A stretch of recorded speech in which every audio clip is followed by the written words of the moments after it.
Welcome to the Respectful Divorce Podcast. If you're considering divorce, it's important to know that you have options for how you divorce. On the Respectful Divorce Podcast, we explore those options and provide advice from divorce professionals. I'm your host, Tim Crouch, and today we're talking with members of the New York Association of Collaborative Professionals, Melissa Goodstein, who is a collaborative divorce attorney and past president of the New York Association, and Ellen Jancko-Baken, who is also a collaborative divorce attorney and is currently the president of that group. Thank you both for joining us today. Oh, it's our pleasure. Thanks for having us. So let me just ask this very basic question. And I have to tell you, most lawyers that I talk to, when I ask them why family law, they say, I didn't go to law school to become a divorce attorney, but they moved toward it. How did you all become divorce attorneys or family law attorneys? Melissa, why don't you go first? Okay, sure. Thanks, Ellen. Yeah. So yes, I did not go to law school I didn't think I was going to go to law school. Actually, when I entered it, when I was at undergrad, I actually studied the family and studied television and the entertainment and was thinking about going into television programming, and actually did my undergraduate thesis on the family in television as depicted in television. And I was really wanting to really just study the family as this critical unit of our culture and shaping values and relationships and being really the rock of our society and our culture. And as it turns out, I went to law school to go into television programming. That's why I went to the law school. And that's where my intentions were. But the road led me to an opportunity to work in a family law firm.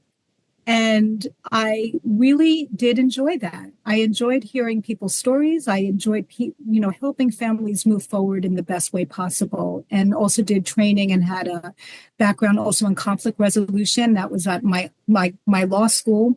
Ellen's law school as well had the first mediation clinic in the country. So I was aware of mediation and other ways of resolving conflict, and just integrated the two in supporting families through a really difficult time and helping them move forward in the best way possible. And that's how I got into family law.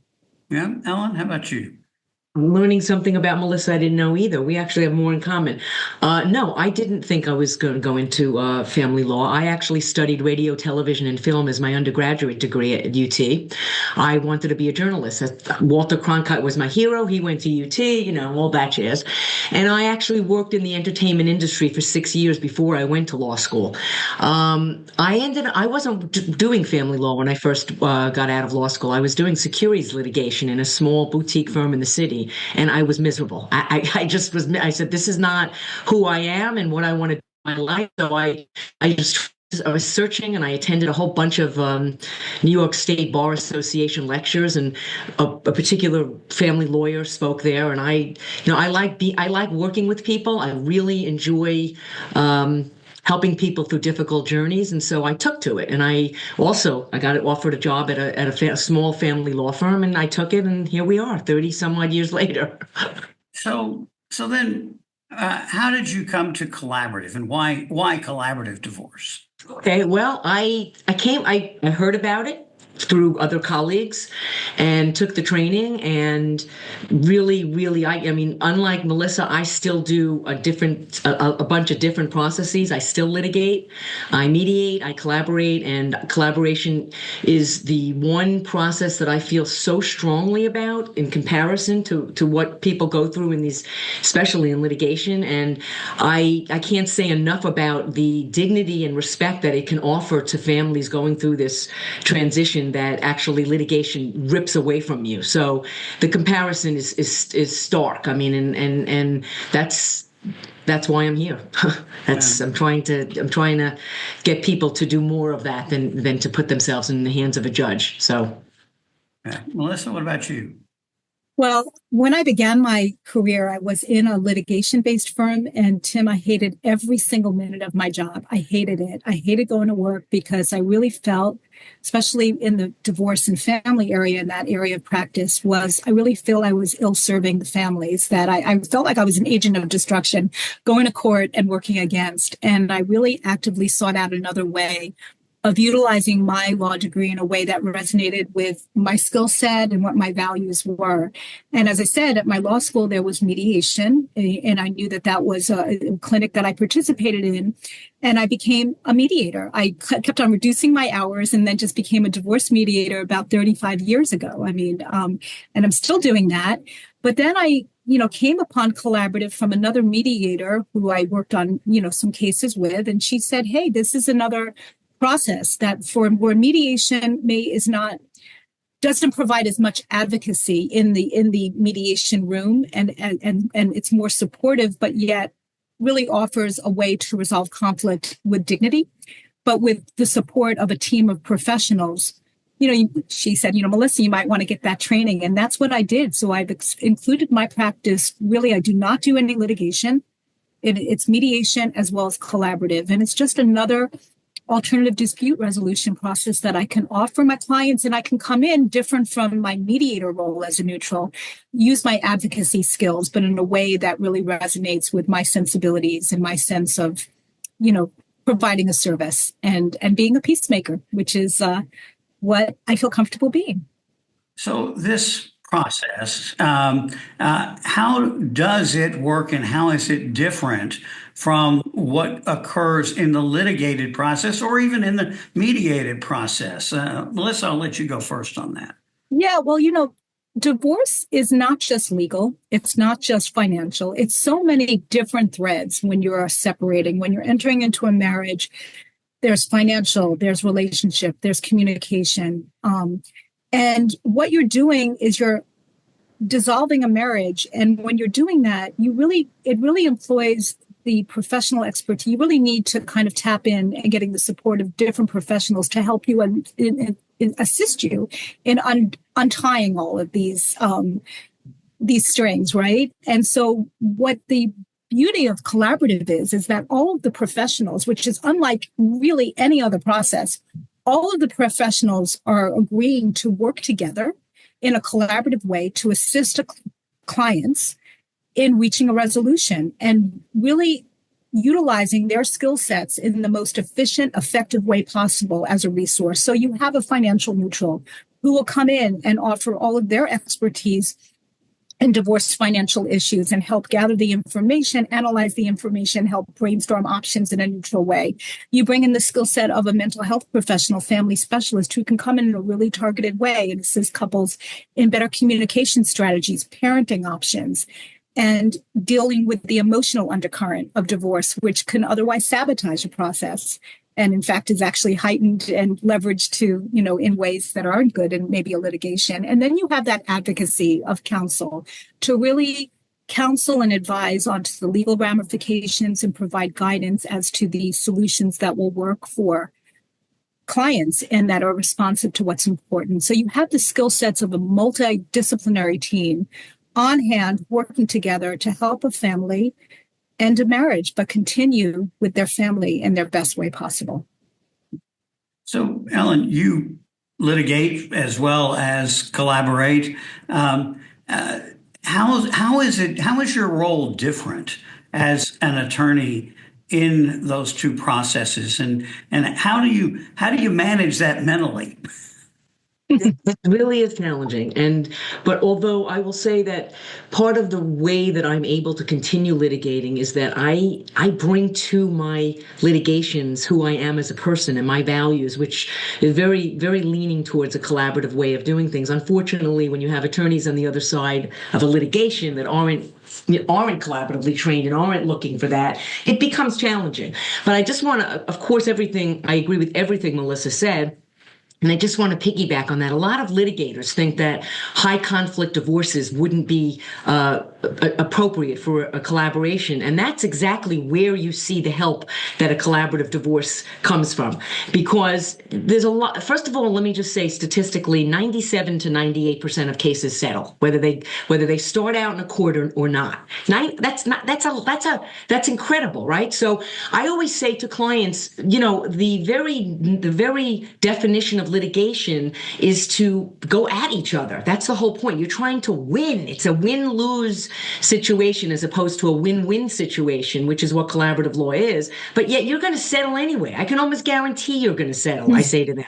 So why add that destructive component to the process? Because that's what happens. It just is no getting around it. That's you're filing a motion, calling your spouse unfit, or you're filing. It's just so destructive. So I think that what the collaborative process does, as Melissa said, it continually tries to steer the client towards a more respectful, dignified way of modeling for your children conflict resolution. Because you can get to the other side and really still work as a family. Whereas in many, many litigations, even though you don't go to trial and you settle, that damage is done, and it really impacts the family in a very negative way. So, I would say the biggest difference is where you're talking about high conflict and how much a team can help a family get through that and be a better divorced family on the other side. So that's in a nutshell the differences that I see. Yeah, I've heard some people say that this is not easy work. This is not some kind of kumbaya divorce. It's just hard work. It's really hard, really, really hard, really, really hard. But you have a lot of guardrails and support to get you through it. It's really hard to work through conflict. But if you work against it rather than with, if you work with rather than against, I think that there is more energy and more efficiency in getting a better outcome. Yeah, I agree. So as you've done this through the years, how have you seen the collaborative process make a difference in some of your clients' lives? Melissa? Totally. I mean, I have seen families do more than okay and really redefine what their family looks like. And it may be a non-traditional structure, but it's their structure that works for them. And I guess one thing that comes to mind is worked on a collaboration where it was tough. That was a difficult one. There was a lot of conflict, but we had a full team. We got through it. And then I heard from my client about like 3 or 4 years later, it turns out that her spouse was really, really ill. And who cared for him was she did. She cared for him in his last years of his life. And she said, this is the father of my children. I care about him. And she really took care of him for the last year of his life. And it was so unbelievably touching to know that and to see that this family, was able to make it through. And she was modeling also for her children, that, an ending of a marriage doesn't need to be an ending of a relationship or a love that one may have. It's just the ending of one relationship or one type, but it can continue in ways that, resonate for each. Mm-hmm. Ellen, have you seen it make a difference in your clients' lives? I'm not sure that they know as much as I know about the difference it makes in their lives. I know that sounds paternalistic, but they come to the process with the same emotions as someone that litigates. They're either hurt or they're angry or they're bitter or they're scared but I can see that when they get to the end of it, there's just not that exacerbated, heightened picture of each of those emotions. Instead, it starts to calm down as opposed to a litigation, which is it's at a fervor. It's hard to even describe. You just have to experience it. What the differences are, and so I definitely think it's I think it's just a gift actually. And it's not easy. I could say that while litigation is soul crushing for me, and it is. And I know, and I envy Melissa, who had the strength to get out of it. It is soul crushing. But the opposite is true of collaborative. From my very core, I am so happy that they give themselves that gift. I really am, even though it's not easy. Because actually, being a collaborative lawyer is harder in terms of getting through it than a litigator, because a litigator, the judge is making the decision. I mean, yeah, you're negotiating, but the judge is helping you move it. But in the collaborative process, you're really working. It's very challenging, but it really does make a difference. This is the Respectful Divorce podcast. So for each of you, what does respect in a divorce mean? Ellen?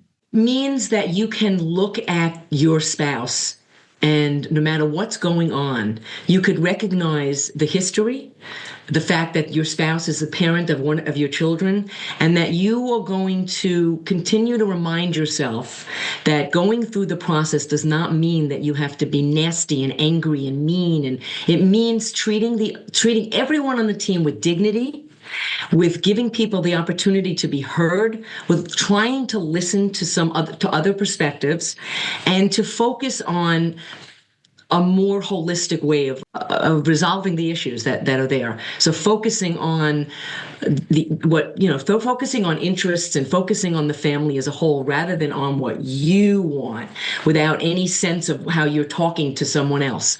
It's really about just treating people with dignity for me. That's what it means to me. Yeah, Melissa? Yeah, just furthering what Ellen's saying too. Yeah, treating with dignity. I mean, there's all these dignity principles. There's Donna Hicks wrote a great book about it, and she's been a speaker before organization, and it really resonates with me. It is really just accepting people for who they are and understanding that what their interests are. You don't have to agree, or what their values are, what's important to them, but understanding and just accepting and saying, and just being able to look in the bigger picture, and really, looking at it also through the lens of your children as well, because you're modeling.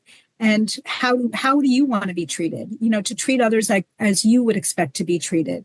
And I think when you look at it through that lens, I think your decisions are informed in a way that hopefully are better and reach outcomes that will help for resolution. Because you're not going to get to an agreement without at least meeting each other's what's most important to each of you. And the more that you understand it, again, not agree, you're going to be able to get what's most important to you. It's going to take two. It's going to take a partnership and a cooperation. And especially thinking about the fact that when you have kids, especially when you have kids, you are going to have a relationship moving forward, whether you like it or not. And what do you want that relationship to look like? And I think honoring that in each other and being able to move on from there is really important. I want to add one thing to what Melissa's saying, because it's not really just about the clients. We as professionals, we're human beings, and sometimes we get our buttons pushed, right? And so it's just always reminding yourself to treat everybody with respect, even the professionals, especially the professionals, because we're modeling for the clients, So it's an interesting process. So, Ellen, tell us a little more about the New York Association of Collaborative Professionals.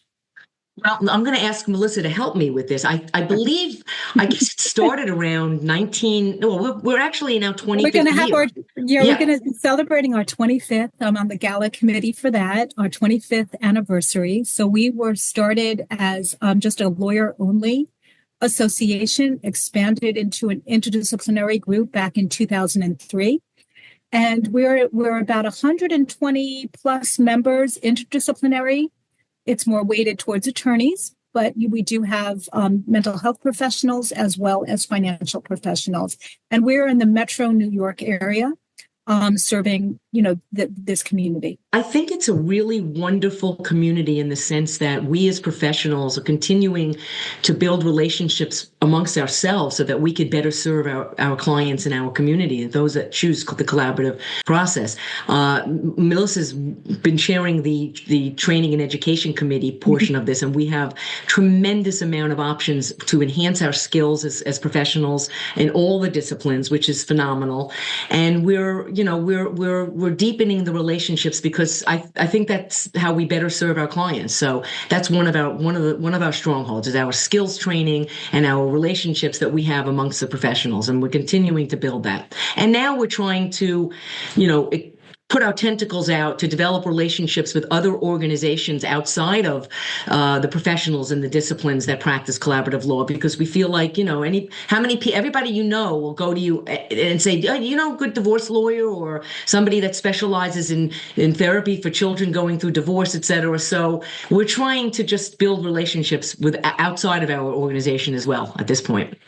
And one of the things that your group is doing is participating in Divorce with Respect Week. Tell us about that participation. Okay, so what we're doing is we're offering consults for complimentary consults for up to 30 minutes for those that are interested in the collaborative process. And we really welcome that opportunity. It's really spreading the word, but doing it on a national level. I mean, we're a member also, many of us of the International Association of Collaborative Professionals. But it's really nice to just really be part of a bigger movement that's bigger than ourselves and really just educating, because some people, I think the public still doesn't have as awareness as they do about collaborative. There's an awareness about mediation. It's been built up, so people know about mediation for sure. Not so much with collaborative, and it's our job just to kind of educate and inform of this process choice option. And it's so nice to be part of a bigger community, because I think that groundswell will only add to the movement and enhance our visibility, nationally and statewide as well. And Divorce with Respect Week is coming up March 3rd through 9th. And if somebody wants to schedule a consultation, they can go to divorcewithrespectweek.com to find participating professionals in the New York area to do one of those consultations with for free. So if somebody wants to get in touch with either one of you, what's the best way to reach you? Both of us are on the website, and all of our contact information is there. Our email addresses, our telephone numbers and addresses. So really the best would be to go to the NYACP.org, right? Yeah, the website. Yeah. I mean, I think if you Googled us, you'd find us too. Everyone's Googleable. Yeah, that's true. That's true. That's true. But we all have websites, and really the bigger website, the the NYCP website, which is we're all there, and all of the members who are participating, you can find them there. Yeah. And we will put links to the websites and that kind of information in the show notes. Thank you for joining us today on the Respectful Divorce Podcast. Well, thank you. And thank you, Tim. Yeah, this is tremendous. And we really appreciate the opportunity. This important programming note, Divorce with Respect Week is March 3rd through 9th. During Divorce with Respect Week, you can talk with lawyers, divorce coaches, and divorce financial experts for free. To learn more about the divorce process and your options, simply go to divorcewithrespectweek.com to find a professional near you. That's divorcewithrespectweek.com. I'm Tim Crouch, reminding you that collaborative divorce is a better way to untie the knot.